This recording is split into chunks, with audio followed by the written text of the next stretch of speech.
WhatsApp everyone, welcome back to the channel guys. आज हम लोग कवर करने जा रहे हैं इंडियन इकोनॉमिक डेवलपमेंट में पॉवर्टी एंड इंफ्रास्ट्रक्चर, जो कि बच्चों ने क्लास 12th में नहीं पढ़ा था क्योंकि ये डिलीटेड पोर्शन में से था।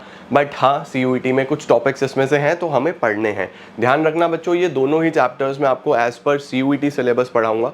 किताब में बहुत सारी चीज़ें एक्स्ट्रा भी दी हैं, बट हम लोग जो NTA ने सिलेबस दिया है बस उतना उतना ही पढ़ेंगे, ज़्यादा हमें नहीं पढ़ना, ठीक है। उसके साथ साथ आपका आज टेस्ट भी है, तो रात को 8 बजे वो टेस्ट भी आ जाएगा। उससे पहले हम इसको कवर करते हैं। चलिए जल्दी से लेट्स बिगैन। और ये वीडियो सब बच्चों तक शेयर जरूर कर देना, क्योंकि ये वीडियो बच्चों को बहुत हेल्प करेगा। 3 से 4 सवाल इसमें से आ सकते हैं, दोनों चैप्टर्स में से। Let's began.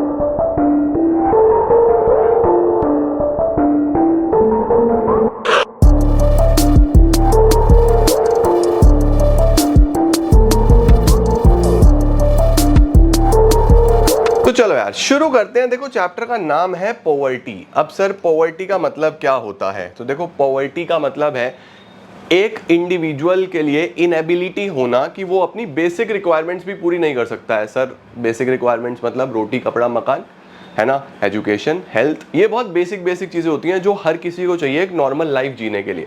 तो अगर कोई इंडिविजुअल इतना भी नहीं कर पा रहा है तो हम उसको पुअर कंसिडर करेंगे और उसकी सिचुएशन को बोलेंगे पॉवर्टी। तो सर, पॉवर्टी क्या है? It refers to a state in which an individual is unable to fulfil the basic necessities of life. ठीक हो गया। पॉवर्टी जो है भारत में 2 तरीके से देखी जाती है, अर्बन एरियाज में और रूरल एरियाज में। तो हम बोलते हैं urban poverty and rural poverty. Urban किसको बोलते हैं? जो हमारे शहर वाले लोग होते हैं। और रूरल किसको बोलते हैं? जो हमारे गांव वाले एरियाज में पुअर पीपल हैं। तो अर्बन एरियाज में किस किस को कंसिडर कर लेते हैं हम? पुश कार्ट वेंडर्स हो गए, जो रेडी पुश करके चलाते हैं ना, push cart vendors. Street cobbler's हो गए, रैग पिकर्स हो गए, बेगर्स हो गए, कूड़ा उठाने वाले बेगर्स हो गए। ये सब, इनके पास या तो ना के बराबर एसेट होते हैं या होते ही नहीं है, ठीक है। ये बेसिकली आपको देखने को मिलते हैं अर्बन एरियाज में, बट ये माइग्रेट होके आए होते हैं रूरल एरियाज से ही, ठीक है। तो ये तो हो गए कौन से poor? Urban poor. Rural poor की अगर मैं बात करूं तो जो रूरल एरियाज में पाए जाते हैं, इसके अंदर कौन होते हैं? वो किसान जिनके पास या तो अपनी ज़मीनें ही नहीं हैं, किसी और की ज़मीनों पे काम करते हैं, जिनके बदले में उन्हें बहुत थोड़ा ना के बराबर पैसा मिलता है, या फिर बहुत छोटे छोटे लैंड्स हैं जिनके पास, वो इसके अंदर आ जाते हैं। It includes landless agricultural labours, या तो लैंडलेस, या फिर cultivators with very small land holdings. ठीक हो गया। इसके बाद कॉमन कैरेक्टरिस्टिक्स क्या होते हैं पुअर पीपल के? पुअर जो गरीब लोग हैं उनके कैरेक्टरिस्टिक्स क्या होंगे? हंगर देखने को मिलेगा आपको उनमें, स्टारवेशन, माल न्यूट्रिशन, बहुत पतले पतले कमजोर होंगे, भूख लगती रहेगी उनको, खाने को नहीं मिलेगा, है ना। उसके साथ हेल्थ खराब होगी, हेल्थ इश्यूज काफ़ी रहेंगे, बीमारियां इनको जल्दी पकड़ती हैं, इनकी कोई भी वैक्सीनेशन वगैरह नहीं हुई होती तो बहुत इश्यूज रहते हैं। लिमिटेड इकोनॉमिक अपॉर्चुनिटीज़, इनके पास काम करने के साधन बहुत ना के बराबर होते हैं क्योंकि स्किल्स नहीं होती हैं इनके पास। डेट ट्रैप, कर्जे में फंसे होते हैं। इनके पास कोई बिजली की, पानी की व्यवस्था नहीं होती। जेंडर इनइक्वालिटी बहुत ज़्यादा होता है क्योंकि ये लोग, इनका माइंडसेट ऐसा है कि मेल चाइल्ड को प्रेफर करेंगे ओवर फीमेल चाइल्ड, ताकि वो जल्दी से काम करने लगे। बड़ी बड़ी फैमिलीज होती हैं क्योंकि एजुकेशन नहीं होता, कोई फैमिली प्लानिंग नहीं होती, बस सीधा सीधा ये लोग तो बड़ी बड़ी परिवार के साथ चलते रहते हैं कि ज़्यादा बच्चे होंगे तो ज़्यादा पैसा कमा पाएंगे। ये एक माइंडसेट होता है, ठीक है जी। ये हमारे पास कैरेक्टरिस्टिक्स में आ जाता है। अब यहाँ पे बच्चों इंपॉर्टेंट टॉपिक है, ये एग्जाम में ज़रूर पूछा जा सकता है। मेजर्स ऑफ पॉवर्टी, पॉवर्टी को किस तरीके से देखा जा सकता है? तो देखो, पॉवर्टी को देखने के लिए हमारे पास 2 कैटेगरीज हैं, एक है प्री इंडिपेंडेंस और एक है पोस्ट इंडिपेंडेंस। प्री इंडिपेंडेंस में जब हम पॉवर्टी देखना चाहते थे तो वहाँ पे एक इंडेक्स चला था, उसको बोलते हैं jail cost of living index. देखो, हमारे पास सबसे पहले प्री इंडिपेंडेंस में, in the pre independence, concept of jail cost of living, ध्यान रखना। तो इसके अंदर ये बोला गया था कि गरीब कौन होगा। अब देखो, जेल एक ऐसी जगह है जहाँ पे सिर्फ इतना ही खाना दिया जाता है कि इंसान जीता रहे, बस उसको सरवाइव करने में कोई प्रॉब्लम ना आए। तो वहाँ पे jail cost of living index में देखा गया था कि एक प्रिजनर को सरवाइव करने के लिए कितना खाना चाहिए, बस जितना वो, जो इंसान वो कमा रहा है ना, उससे ज़्यादा कमा रहा है तो वो पॉवर्टी में नहीं आएगा, जो उससे कम है वो पॉवर्टी में आ जाएगा, ठीक है। और जो पोस्ट इंडिपेंडेंस है, तो पोस्ट इंडिपेंडेंस तो हम लोगों ने पॉवर्टी लाइन का कॉन्सेप्ट डेवलप कर लिया। पॉवर्टी लाइन एक ऐसी लाइन है जो कैटेगराइज करती है between poor and non poor, यानी एक ऐसी लाइन है जो उस लाइन से पहले आएंगे वो पुअर, जो उस लाइन के बाद आएंगे वो नॉन पुअर। इसकी हम बात करेंगे। अब पॉवर्टी होती कितने तरीके की है? देखो, 2, रिलेटिव पॉवर्टी और एब्सोल्यूट पॉवर्टी। रिलेटिव पॉवर्टी क्या होती है? रिलेटिव में हम लोग बस कंपेयर करते हैं, जैसे हम बोलेंगे कि इंडिया US से गरीब है, है ना। तो अब कितना गरीब है ये किसी ने बात नहीं करी, दो चीजों को कंपेयर कर दिया कि इंडिया और यूएस, इंडिया गरीब है तो इंडिया पुअर हो गया और यूएस रिच हो गया। तो ऐसे अब जैसे फॉर एग्जांपल मैं बोल दूं कि ए अमीर है और बी पुअर है, तो दो लोगों में कंपैरिजन हो रहा है। तो जब भी हम कंपैरिजन करके देखते हैं लोगों में, रीजन्स में, नेशंस में, तो हम लोग बोल देते हैं कि ये है कौन सी पॉवर्टी, रिलेटिव पॉवर्टी। एब्सोल्यूट का क्या मतलब होता है, एब्सोल्यूट में जिसमें हम एग्जैक्टली देखते हैं कि कितने लोग पॉवर्टी लाइन से पहले हैं, कितने लोग पॉवर्टी लाइन के बाद हैं। एब्सोल्यूट में हम total number of people below poverty line देख लेते हैं, ठीक है। पॉवर्टी लाइन क्या है, पॉवर्टी लाइन एक कट ऑफ पॉइंट है on the line of distribution जो डिवाइड करता है पॉपुलेशन ऑफ द कंट्री को as poor and non poor, जो बोलता है कितने पुअर हैं और कितने नॉन पुअर हैं। जो भी लोग जिनकी इनकम बिलो पॉवर्टी लाइन आएगी वो पुअर है, जिनकी इनकम अबव पॉवर्टी लाइन आएगी वो नॉन पुअर है। अब सर पॉवर्टी लाइन किस तरीके से डिटरमाइन करी गई है, तो देखो पॉवर्टी लाइन को डिटरमाइन करने के लिए monthly per capita expenditure method use किया जाता है। सर ये monthly per capita expenditure method क्या है, what is this MPCE method. तो देखो इसमें क्या करा गया है, इसके अंदर ये बोला गया है कि पॉवर्टी को डिफाइन करने के लिए हम दो क्राइटेरिया ले रहे हैं, एक तो अमाउंट की टर्म्स में जो कि मंथली एक्सपेंडिचर हो जाएगा, मंथली एक्सपेंडिचर, और एक हम कैलोरीज की टर्म्स में ले लेंगे कि एक इंसान को पर डे कितनी कैलोरीज की जरूरत है ना। तो अमाउंट में ये बोला गया कि 816 रुपये पर मंथ और 1000 रुपये पर मंथ, ये अर्बन एरियाज़ के लिए, क्योंकि अर्बन एरियाज़ में चीज़ें कंपैरेटिवली महंगी होती हैं, और ये रूरल एरियाज़ के लिए। तो अगर एक इंडिविजुअल महीने में 816 रुपये से ज़्यादा खर्च कर रहा है तो वो पॉवर्टी लाइन से बाहर चला जाएगा रूरल एरियाज़ में। 816 से भी कम खर्चा करता है, उसके बाद पैसा है ही नहीं, तो फिर वो पॉवर्टी लाइन के नीचे रहेगा। सिमिलरली अर्बन एरियाज़ में है तो 1000 रुपये पर पर्सन पर मंथ, ठीक है। कैलोरीज पर डे की बात करते हैं तो 2100 for urban areas, 2400 for rural areas. कि अगर एक इंडिविजुअल इतना खाना खा रहा है कि वो 2400 कैलोरीज पर डे कंज्यूम कर रहा है, तो ये हमारे पास किसके अंदर आ जाएगा, ये हमारे पास आ जाएगा 2400 कैलोरी पर डे, ये आ जाएगा हमारे पास रूरल एरियाज़ में।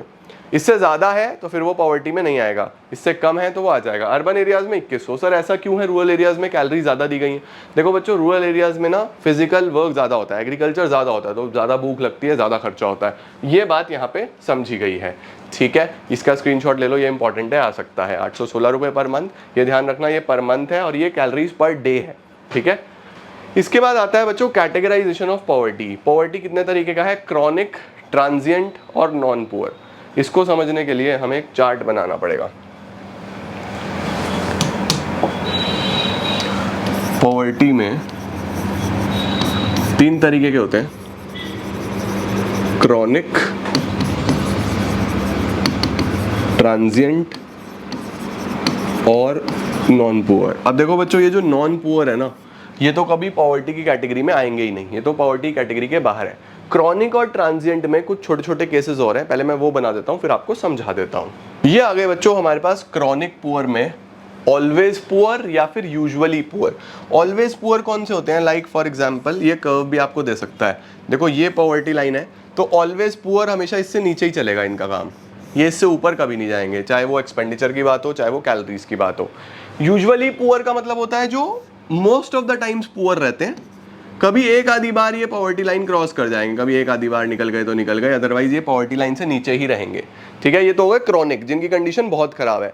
ट्रांजिएंट होते हैं, इनसे थोड़े बेटर, थोड़ी सी इनकी कंडीशन बेटर है। इसमें चर्निंग, चर्निंग का मतलब होता है ये चलते रहते हैं, कभी पॉवर्टी लाइन के अंदर, कभी पॉवर्टी लाइन के बाहर, कभी अंदर, कभी बाहर, कभी अंदर, कभी बाहर, ये ऐसे चलते रहेंगे, चर्निंग, ठीक है। ये थोड़ी इनकी कंडीशन ठीक है। ओकेजनली पुअर का मतलब है कि ये बेसिकली ओकेजनली कभी कभी पॉवर्टी लाइन के नीचे आते हैं, ज्यादातर टाइम ऊपर ही रहेंगे, मोस्ट ऑफ द टाइम ये ऊपर ही रहेंगे, ओकेजनली कभी कभी नीचे चले जाएंगे, अदरवाइज ये ऊपर ही रहेंगे, ठीक है। ये होते हैं हमारे पास कौन से, ओकेजनली पुअर। नॉन पुअर में आते हैं नेवर पुअर। नेवर पुअर कौन से होते हैं, जो कभी इसके नीचे जाएंगे ही नहीं, ये पॉवर्टी लाइन के हमेशा ऊपर ही रहेंगे, ठीक है। तो जितने भी लोग हमारे जो इंटरनेट यूज कर पा रहे हैं वो सब इसी कैटेगरी में आएंगे, नॉन पुअर सब, ठीक है। तो ये बच्चों ध्यान रखना, इस चार्ट को ध्यान से एग्जाम में पूछा जा सकता है, ठीक हो गया। चलो सर, टाइप्स ऑफ पुअर्स भी हमें समझ में आ गए। चलो, क्रॉनिक हो गया, ट्रांजिएंट हो गया, नॉन पुअर हो गया। इसके बाद आता है बच्चों distress among farmers. Distress among farmers का मतलब क्या होता है कि किसानों को कई बार कर्जे की वजह से, बहुत ज़्यादा लोन्स की वजह से अपना जो फसल है वो बहुत ज़्यादा बेचनी पड़ जाती है एट अ लो रेट्स, या फिर उन्हें कुछ भी नहीं मिलता है, जिस वजह से या तो वो सुसाइड्स कर लेते हैं या फिर वो बहुत सारी बीमारियों के अंदर घिर जाते हैं और पॉवर्टी कैटेगरी में आ जाते हैं। उसको बोलते हैं डिस्ट्रेस। पॉवर्टी के क्या कारण है, क्यों इतनी पॉवर्टी हमें देखने को मिलती है? अब देखो, कॉजेज ऑफ पॉवर्टी एक बहुत बेसिक सी चीज़ है जो मुझे नहीं लगता कि पूछा जाएगा, बट फिर भी पूछ लिया तो बोनस है। पॉवर्टी क्यों हो रही है? बहुत ज़्यादा जनसंख्या है, इकोनॉमिक डेवलपमेंट नहीं है जितनी तेज़ी से जनसंख्या बढ़ रही है, एग्रीकल्चर वाला कंट्री है और एग्रीकल्चर का ही डेवलपमेंट नहीं है। 50% से ज़्यादा लोग आज भी एग्रीकल्चर में हैं, लेकिन एग्रीकल्चर में ही डेवलपमेंट नहीं है। इलिटरेसी बहुत ज़्यादा है, पढ़ाई लिखाई कम है, बेरोज़गारी बहुत ज़्यादा है, कर्जे बहुत ज़्यादा हैं लोगों के ऊपर, इनकम इनक्वालिटीज़ है, रिच रिच बनता जा रहा है, गरीब गरीब होता जा रहा है। उसके भी बहुत सारे कारण हैं, जब हम उस पर कभी चर्चा करेंगे तो करेंगे। और इन्फ्लेशन, महंगाई is also one of the reason. Inflation का कोई इलाज नहीं है हमारे देश में। क्यों? क्योंकि demand will always be greater than supply, और जब तक डिमांड ज़्यादा रहेगी तब तक प्राइस बढ़ते ही रहेंगे, है ना। अब जनसंख्या इतनी है तो डिमांड तो रहेगी ही, राइट। इसके बाद आता है बच्चों, सरकार क्या करे कि पॉवर्टी दूर हो जाए। ये आपसे ज़रूर पूछ सकता है। तो देखो 10 पॉइंट्स लिखे हुए हैं, कोई भी 4-5 पॉइंट्स आपको पता होने चाहिए। देखो, जितनी ऊपर प्रॉब्लम्स पड़ी थी सबका सॉल्यूशन हो जाए तो पॉवर्टी खत्म हो जाएगी। जैसे जीडीपी पे फोकस करे गवर्नमेंट, डिस्ट्रीब्यूशन ऑफ इनकम पे फोकस करे, पॉपुलेशन कंट्रोल के लिए कुछ किया जाए, क्वालिटी ऑफ लाइफ यानी अच्छा इंफ्रास्ट्रक्चर दें, अच्छी हेल्थ फैसिलिटीज़ दें, अच्छी एजुकेशन दें, अच्छी रोड्स दें, तो शायद लोगों का काम बढ़े। एग्रीकल्चर पे फोकस किया जाए, प्राइस लेवल इन्फ्लेशन पे कंट्रोल किया जाए, अनएम्प्लॉयमेंट पे ध्यान दिया जाए, किस तरीके से कम करा जा सकता है, लेबर इंटेंसिव टेक्निक्स यूज़ करी जा सके ताकि ज़्यादा से ज़्यादा लोगों को काम मिले। लेबर इंटेंसिव में हाथों से करना पड़ता है सारा काम। मिनिमम नीड्स का ध्यान रखा जाए गरीब की, ऐसी प्रोग्राम्स बनाए जाएँ, और बैकवर्ड रीजन्स पे खास ध्यान दिया जाए। अब सरकार कैसे अप्रोच कर सकती है पॉवर्टी को कम करने के लिए? तो बेटा, गवर्नमेंट के पास 3 तरीके की अप्रोच होती है। कौन कौन सी? Number 1, growth oriented. Growth oriented में हम लोग बोलते हैं कि गवर्नमेंट बस जीडीपी पे फोकस कर ले मेनली, कि सरकार जीडीपी ग्रोथ पे काम करती रहे, जीडीपी बढ़ता रहेगा तो अपने आप ही ग्रोथ होती चली जाएगी। दूसरा हम लोग बोलते हैं पॉवर्टी एलिवेशन प्रोग्राम्स। गवर्नमेंट कुछ ऐसी स्कीम्स लेके आए, ऐसे प्रोग्राम्स चलाए जिससे किसी तरीके से पॉवर्टी कम करी जा सके। तीसरा है मिनिमम नीड्स प्रोग्राम। सरकार खुद ही अपनी तरफ से कम बेसिक नीड्स प्रोवाइड करे, जैसे राशन शॉप्स वगैरह होती हैं, बेसिक नीड्स प्रोवाइड करते हैं ना, ये इसके अंदर हम लोग कंसिडर कर सकते हैं। ठीक हो गया बच्चों? तो ये आती हैं गवर्नमेंट के measures to reduce poverty. Then अब देखो, इसको डिटेल में लिख दिया गया। पॉवर्टी एलिवेशन प्रोग्राम्स में सरकार कैसे कैसे प्रोग्राम्स चलाती है? Number 1, self employment. Number 2, veg employment. अब इसको ध्यान रखना है बच्चों। सेल्फ एम्प्लॉयमेंट कौन सी होती है? जिसके अंदर गवर्नमेंट हेल्प करती है बिजनेसेस को प्रमोट करके। देखो, गवर्नमेंट अगर मेरा बिजनेस है, मुझे प्रमोट कर रही है, तो मेरे बिजनेस में मैं और लोगों को भी काम दूंगा, 2, 4, 10 लोगों को अपने साथ जोड़ूंगा, तो अल्टीमेटली गवर्नमेंट इनडायरेक्टली उन लोगों को भी काम दे रही है या नहीं दे रही है मुझे हेल्प करके। तो हमारे पास एक तो है सेल्फ एम्प्लॉयमेंट प्रोग्राम्स, एक है वेज एम्प्लॉयमेंट। वेज एम्प्लॉयमेंट का मतलब इसके अंदर गवर्नमेंट कोशिश करती है कि जो वेजेस वाले हैं, जो जॉब्स वाले लोग हैं, उनकी हेल्प हो सके किसी तरीके से। तो सेल्फ एम्प्लॉयमेंट में क्या है? देखो, number 1 is rural employment generation programme, REGP। बेटा, इनकी फुल फॉर्म जरूर आ सकती है, बहुत ध्यान से देख लेना इनको। अब नाम में ही है रूरल एम्प्लॉयमेंट जनरेशन, तो ये फोकस करेगा self employment opportunities rural areas में। प्राइम मिनिस्टर रोजगार योजना। अब देखो, प्राइम मिनिस्टर रोजगार योजना में ध्यान रखना, बिल्कुल अच्छे से याद रखना, आ सकता है एजुकेटेड अनएम्प्लॉयड के लिए आया था ये स्कीम। जो पढ़े लिखे बच्चे हैं ना, उनको काम नहीं मिल रहा, उनके लिए PMRY आया था। स्वर्ण जयंती शहरी रोजगार योजना। अब देखो, शहरी का मतलब अर्बन एरियाज के लिए है ये।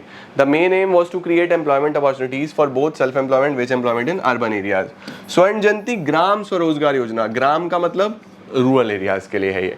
और इस स्कीम में सेल्फ हेल्प ग्रुप्स को प्रमोट किया गया था। सेल्फ हेल्प ग्रुप्स पढ़े हैं ना आपने, उसी को प्रमोट किया गया था। अब ये तो थे सारे के सारे self employment programmes. Wage employment में कौन कौन से हैं? संपूर्ण ग्रामीण रोजगार योजना, संपूर्ण ग्रामीण। इसके अंदर हम लोगों ने एडिशनल वेजेस के बारे में गवर्नमेंट ने बात करी थी कि आपको एडिशनल वेजेस मिलेंगे। उसके साथ साथ national food for work programme, ठीक है, जिसके अंदर सरकार ने मनरेगा में बोला 100 डेज ऑफ वेजेस मिलेंगे ही मिलेंगे आपको, साल में 100 दिन के हिसाब से आपको पैसा मिलेगा।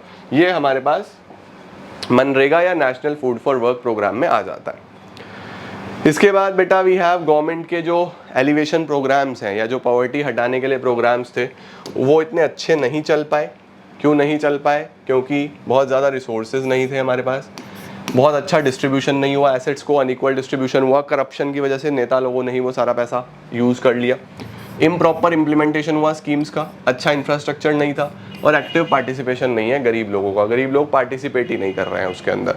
तो ये मेनली हमारी प्रॉब्लम्स आ जाती हैं, और इसी के साथ साथ हमारा पॉवर्टी भी हो जाता है समाप्त। इसका जल्दी से स्क्रीनशॉट लो, फिर हम इंफ्रास्ट्रक्चर पे चलते हैं। अब हमारे पास बच्चों एक और छोटा सा चैप्टर आ रहा है इंफ्रास्ट्रक्चर, जिसको हम लोग मुश्किल से 10 मिनट में कवर कर लेंगे, कुछ इसके अंदर ज़्यादा नहीं है और आपको ऑलमोस्ट ये सारी चीज़ें पता हैं, ठीक है। तो देखो इंफ्रास्ट्रक्चर का क्या मतलब होता है, हमारे आसपास जितनी भी सुविधाएं होती हैं, चाहे वो रोड्स हों, चाहे वो स्कूल्स हों, चाहे वो हॉस्पिटल्स हों, चाहे वो इलेक्ट्रिसिटी की फैसिलिटी हो, तो ये जितनी भी चीज़ें हमें मदद करती हैं इकोनॉमिक एक्टिविटीज़ को करने में, उसके साथ साथ अपना डेली बेसिस का जीवन जीने में, इस सबको इंफ्रास्ट्रक्चर बोलते हैं, ठीक है। तो इंफ्रास्ट्रक्चर है क्या?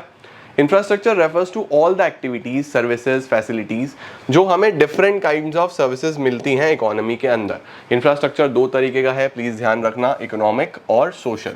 इकोनॉमिक में क्या क्या आ जाता है? मेनली एनर्जी जो हमें बिजनेस करने में हेल्प करता है, ट्रांसपोर्टेशन जो हमें बिजनेस करने में हेल्प करता है, कम्युनिकेशन जो हमें बिजनेस करने में हेल्प करता है। इसके अंदर हम लोग मेनली बैंकिंग भी ले सकते हैं, ठीक है। अब सोशल कौन कौन सा होता है? सोशल मेनली हम बात करते हैं एजुकेशन, पढ़ाई हो गई, हेल्थ हो गया, हाउसिंग हो गया, जो बेसिकली सोसाइटी के स्टैंडर्ड ऑफ लिविंग पे फोकस करता है। तो जो आपके पर्सनल ग्रोथ के लिए इंपॉर्टेंट है, एजुकेशन, हेल्थ, हाउसिंग, वो सोशल में आता है। जो आपको बिजनेस करने के लिए, पैसा कमाने में हेल्प करता है, वो इकोनॉमिक में आता है।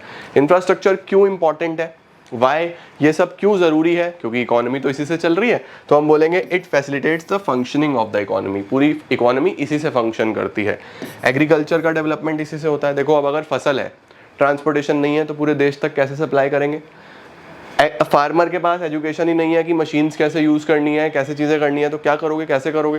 तो बेसिकली एग्रीकल्चर का डेवलपमेंट, इकोनॉमी का ओवरऑल डेवलपमेंट, अच्छी क्वालिटी ऑफ लाइफ, लोगों को एम्प्लॉयमेंट के लिए education, health, better facilities, better infrastructure चाहिए ना, तभी तो मिलेगा। उसके साथ साथ आउटसोर्सिंग। आउटसोर्सिंग का मतलब जिस देश में अच्छा इंफ्रास्ट्रक्चर होता है, जैसे इंडिया में है ऑफ कोर्स, तो इंडिया में कितना सारा काम बाहर से आता है, तो हमारा कितना सारा ऐसा यूथ है जो बाहर की कंट्रीज के लिए काम करता है, उनको रोजगार मिल रहा है। तो जिस देश में अच्छा इंफ्रास्ट्रक्चर होता है वो अट्रैक्ट करता है बाहर से इन्वेस्टमेंट, अट्रैक्ट करता है बाहर से वर्क, उसके लिए हमेशा अच्छा होता है, ठीक है बेटा।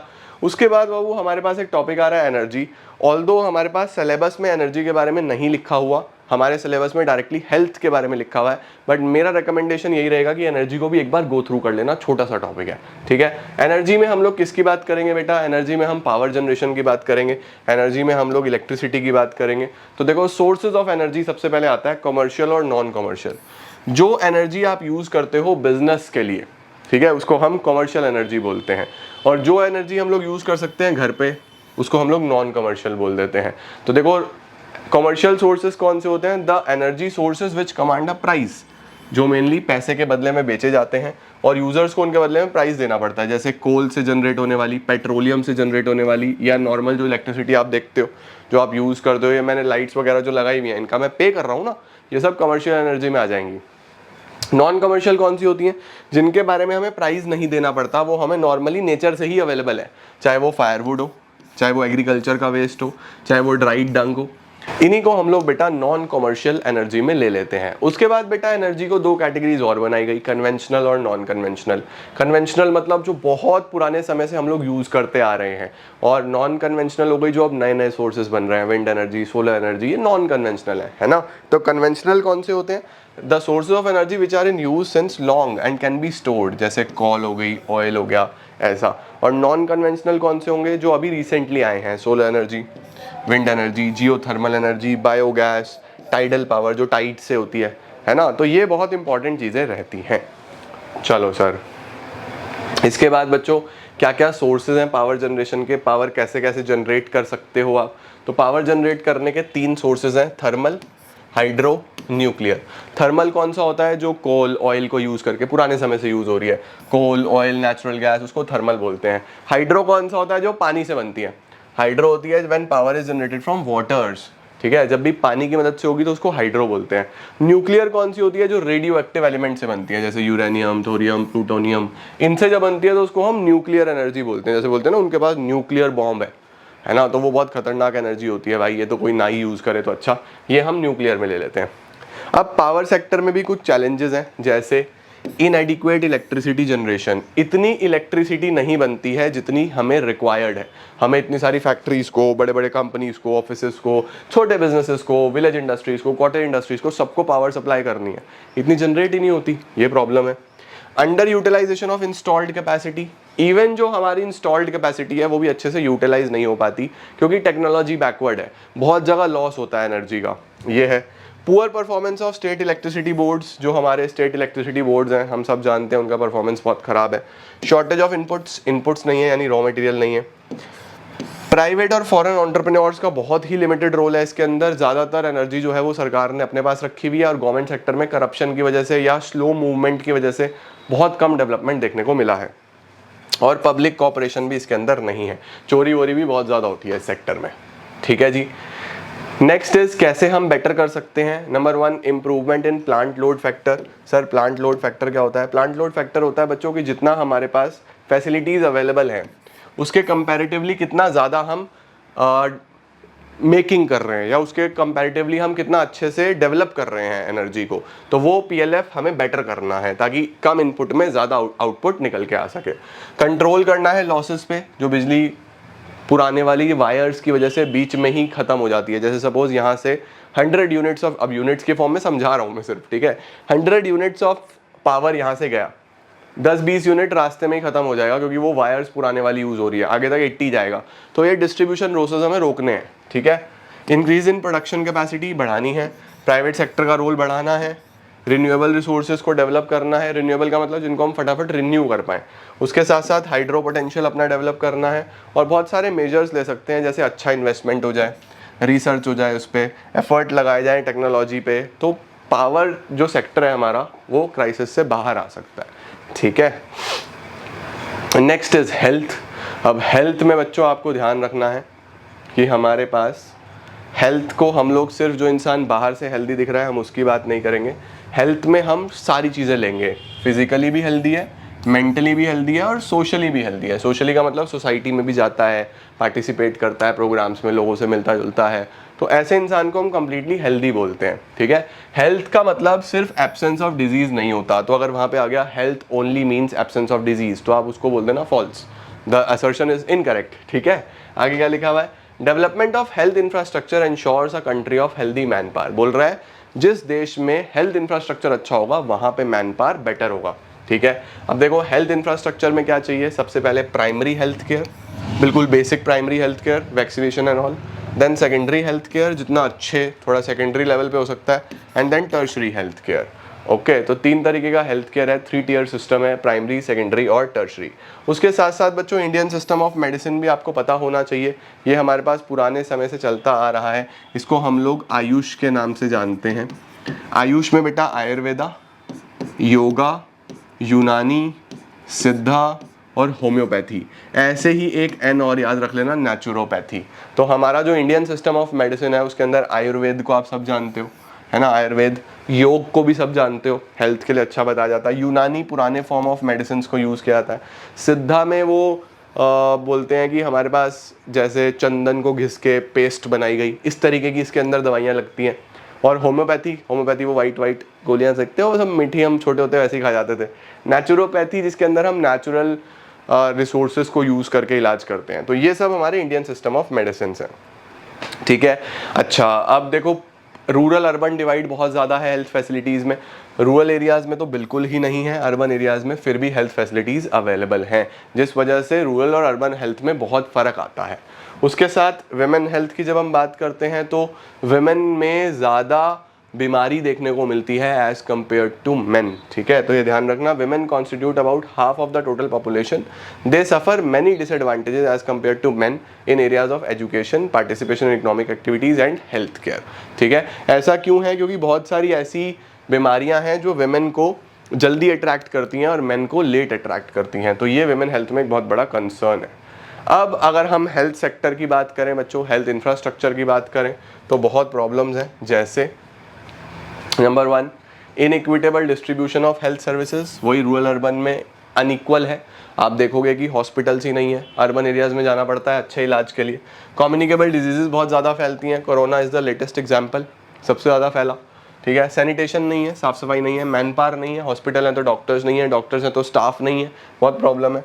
माल न्यूट्रिशन से हम लोग बहुत ज़्यादा परेशान रहते हैं और प्राइवेट सेक्टर का रोल इसके अंदर अगर आता है तो फिर वो एक्सपेंसिव हो जाता है, नहीं आता तो गवर्नमेंट अकेला कर नहीं पाता, तो क्या किया जाए, हमें एक बैलेंस डेवलप करना होगा।